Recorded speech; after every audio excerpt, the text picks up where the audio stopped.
Brett Tolman. So Brett, the FBI and DOJ resurrecting these cases, which has the likeliest chance now of going somewhere? Didn't they have to meet the threshold of some kind of criminality, possible criminality, in order to be, moved along? Well, Jillian, I mean, let's look at each of those. Each one is actually very simple. It's not like we're talking about, a cold case or a serial killer we were trying to find, 30, 40 years ago.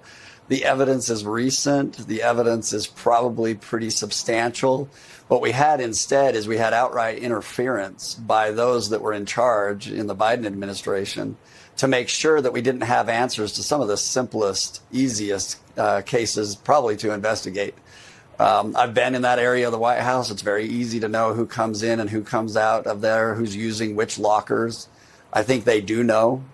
That one should be wrapped up fairly quickly. Well, quickly they also on that, know Brett, who I'm sorry leaked. to interrupt, but a lot of Democrats outside the White House, lawmakers on Capitol Hill at the time, seemed to kind of shrug off the cocaine story in total. They kind of treated it like it was a sort of gossipy anecdote rather than, a serious story with national security implications.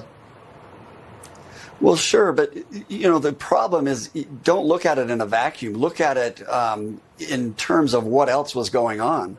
We were being informed that the Hunter Biden laptop wasn't real. We were being informed that Russiagate was real. We were being told that things that we saw with our own very eyes were inaccurate. And so it is the product of an agenda to mislead the American people. And this is an issue where it should be simple. Someone should take, responsibility. For example, the cocaine found in the White House. It's unusual. It is a security breach. It is criminal. And it could be something that someone could have stepped up and said, hey, I did this. I need to get rehabilitation, or I need to do something with it and apologize. And we would have felt like we were being dealt with honestly. The same with the leak on the Supreme Court side. And then the pipe bombs in and of themselves, those are the ones to me that are the most egregious. We have a very volatile time. We've been told that this was an insurrection. Despite what types of charges came down, there's very few that were violent that day. But that was potentially the greatest violence, and we have the least amount of evidence and information about who did that. I'm not going to get into arbitrating January 6th, but I do want to ask you if those pipe bombs and the case surrounding them has more urgency now, in the wake of the assassination attempts against the president.